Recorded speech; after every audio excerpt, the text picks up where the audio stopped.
Goeiedag luisteraars, dis Johan Willemse wat met julle gesels.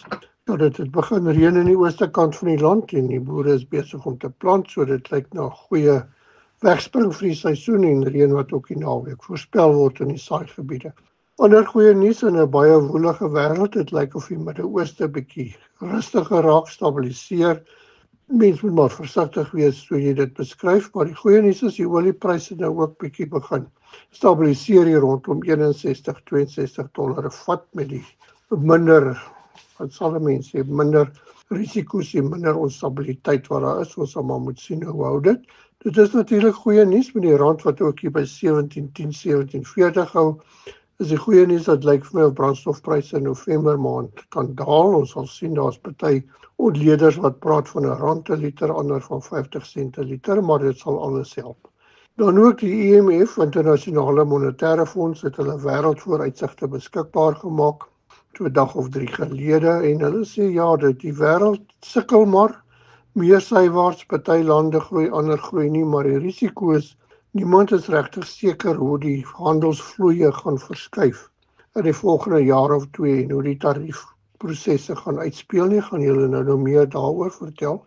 Maar interessant, hulle sê Suid-Afrika se groeikoers, nou laas jaar was dit 0,5%, hierdie jaar 1,1 en dan sê hulle volgende jaar kan dit 1,2 wees, maar Moody's, die kredietgraderingsagentskap, sê dit kan 1,6% wees. So minstens daar's daar 'n groei tendens. Indië sommer terloops groei teen 6,2% en Sub-Sahara 4,4%. So ons buurlande groei 3 keer vinniger as ons. Dan deel van hierdie bietjie oplewing in die ekonomie, ons skiet nou nie die ligte uit nie, maar minstens is ons nie meer op die afdraande nie. Shoprite Checkers het hulle resultate bekend gemaak September maand, die jaar tot September. Hulle omset het met 9% gestyg na 252 miljard rand toe en hulle wins het met 22% verbeter. Nou julle sal onthou 'n jaar of 3 terug die supermarkgroepe regtig gesukkel van hulle het verliese gemaak, Pick n Pay, Spar en dis meer. So hierdie is vir my 'n baie goeie teken. Beter voedselverkope, hulle marges het ook effens verbeter. Dit wys my die ekonomie begin aan die gang kom. Dis goed vir ons as landbouers. En ja, dit is regtig goeie nuus, is 'n bietjie oplewings wat daar is. Nou hier teenoor staan die staatsonderneming, die poskantoor. Hier in Clarence het ons 'n dinosaurus museum, ek dink hulle moet dit maar daar gaan insit. Die laaste klompie jare het poskantore verlies van 9,7 miljard gemaak oor die laaste 10 jaar. Die staat het 12 miljard rand daar ingepomp en hulle het nou weer hierdie jaar daarin geslaag om weer 'n verlies te maak. En tegnies is hulle nou al die laaste 2-3 jaar bankrot. En hulle kry dit ook blykbaar reg volgens hulle jaarverslag om net 45% van die posstukke suksesvol afgelewer te kry. Ja, hulle het met 80% gekrimp. So dis nou die staatsonderneming en die ironie is, die poskantoor is 233 jaar oud. Nou is hulle hopeloos bankrot. Dis nou natuurlik as gevolg van die ANC se kaderbeleid en alles wat daarmee saamgaan. Maar hoekom ek dit vir julle noem, wat belangrik is, soos die staatsondernemings faal, so neem die privaat sektor oor. Party plattelandse gebiede sukkel bietjie, maar die posaflewering, posstukke, pakkies, dis nou regtig op 'n baie beter basis. So soos die staat faal, kry ons eintlik privatisering as gevolg of danksy die ANC beleid. Daar is 'n klomp voorbeelde waaraan ons kan dink. Dan Amerika, meneer Trump bly maar in die nuus. Hy het gesê hy beloof hulle boere $10 miljard se hulp as gevolg van die probleme met die tariewe en sy gevegte met China. Nou is nou weer redelik ernstig met China besig, die laaste week gedreig met 50 of 100% invoertariewe. En een van die redes is die Chinese koop nie meer sojabone by Amerika nie, koop alles by Brasilië. Daar is so 80 na 100 miljoen ton ter sprake. En die groot vraag is natuurlik, wat gaan die Amerikaanse boere met hulle sojabone doen? Nou, een van die opsies wat begin kop uitsteek, julle sal onthou so 10-20 jaar terug, het Amerika sy mandaat vir etanol uitmielies verhoog en die inmeng van etanol in petrol. En dit het die mieliemark, as ek reg onthou, met so iets soos 100 miljoen ton laat groei binnelands in Amerika. Nou op die oomblik die syfers wat rondloop, dat hulle 50 miljoen ton ekstra sojabone kan verwerk in biodiesel en dan die indeling daarvan bietjie verhoog. dan kan dit hulle probleem verlig, maar dit gaan tot gevolg hê dat daar 'n groot hoeveelheid sojaoliekoek in die mark beskikbaar gaan kom wat nie vroeër die geval was nie, en dit gaan pryse laag hou en dit gaan natuurlik deurwerk na ons ook. Nog goeie nuus, minister van Landbou het hierdie week 'n ooreenkoms met China bereik vir die uitvoer van ons Kaapse vrugte soos perskes, appelkose, pruime en dis meer, die eerste keer in die geskiedenis.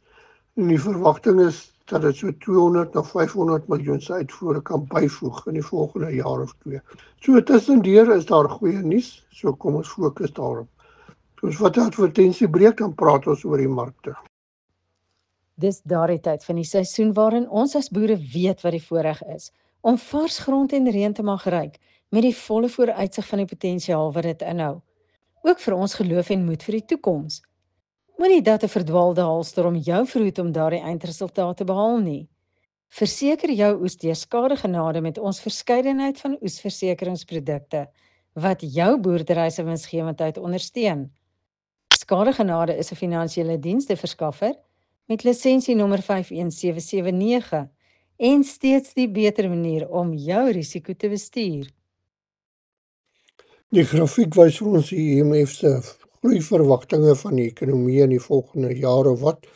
Amerika heel links bietjie stadiger groei, Europa ploeter hier rondom 1% rond. Dan natuurlik China, belangrik ook vir die wolmark en ander, kom stadig minder groei. Die groot groeiland is Indië met sy 1,5 miljard mense.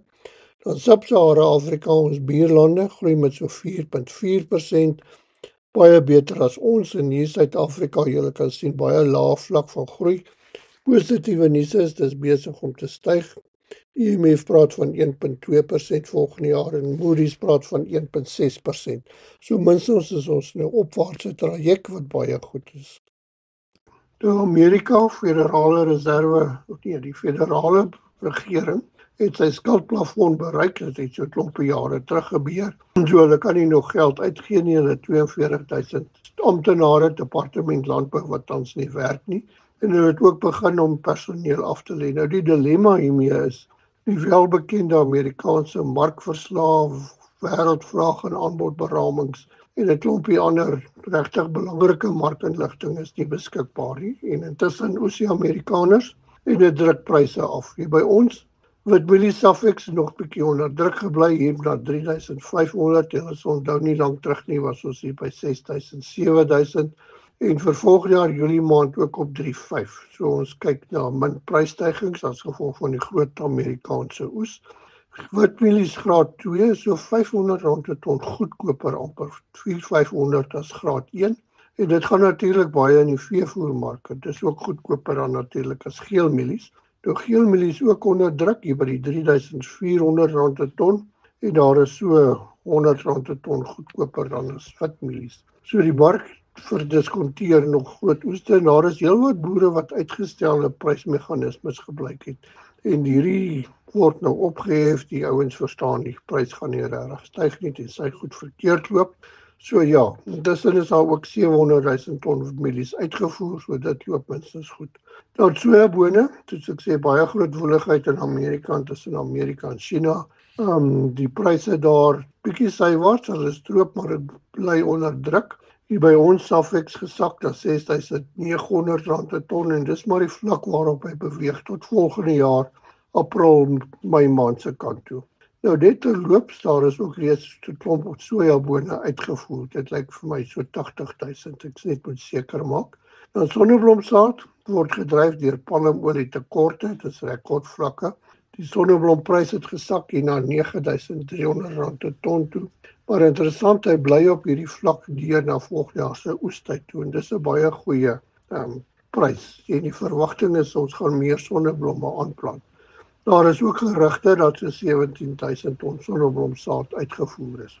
Koring ploeter voort onder die 6,000, 5,900.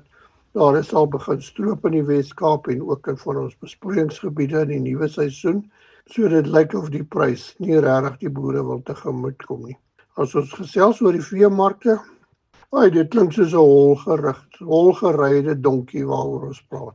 Back and Closier weer in Karan beef se voerkrale. Nou die storie wat loop is daar staan so 100 tot 120,000 beeste weer Alles moet ingeënt word, 2 weke staan en dan moet hulle stelselmatig van 'n kant af uitslag tot die krale leeg is.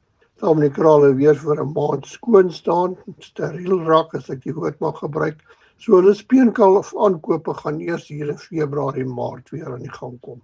So die sage duur voort. Dit kos boere baie geld. Daar is mense wat sê dis nie so erg nie, maar dis nonsens. Die uitvoere, die som wat ek gedoen het, is minstens R1 miljard se uitvoere wat ons verloor die meeste deel van die jaar. En die vleismark gaan dus volatiel bly. Ek is regtig bekommerd oor die speenkalfpryse. So kom ons hou hulle dop, moenie onnodig lank dra aan jou speenkalvers nie. Dan onderste poort weer in die nuus. Daar is natuurlik 'n hele debat oor die enstofvoorsiening, die pryse, die kwaliteit en deel van die gedagtegang is dat Karant se uitbraak is as gevolg van swak enstof en aanhalingstekens en nie die regte prosedures nie, maar dis nou lekker kinderstories. Die jongste jaarverslag sê onderste poortdienste het net 63% van hulle doelwitte behaal en R100 miljoen verlies gelei. Ja, die vraag is hoe lank kan ons as boere dit nog bekostig? Waarom kan dit nie geprivatiseer word nie? Klas A-pryse R70-72 AB hier by die R70 redelik sywaarts. Ons sal moet sien wat gebeur na Desember toe, so 'n bietjie tekort te kom. Dan klas C redelik stabiel hier by R61 per kilogram. En speenkalvers hou ook nogal hier by 6,37 ten spyte van back and closure. Ja, die groot voerkrale, groot risiko en die vraag wat iemand my nou die dag vra, is dit hoekom wildpryse nie weer begin optel nie.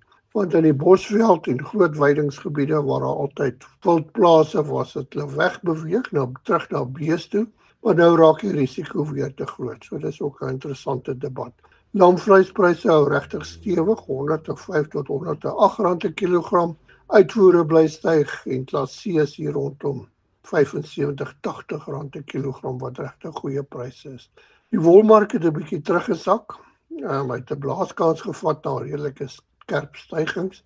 Die RWS aanwyser so R215 kilogram. Julle sal onthou het nie baie lank terug net ons van R150 gepraat en die beesteprys is so R225 vir 18 mikron. 225 tot 257 wissel dit. Varkvleis en hoenderpryse baie stabiel. Niks vreeslik gebeur nie. Goeie nuus is twee kante. Hoendervleis invoere is laer as laas jaar, maar die jongste maand het daar 20,000 ton ekstra ingekom. Ek dink dis die nuus wat die oog gevang het die week. Groete van Johan Willemse.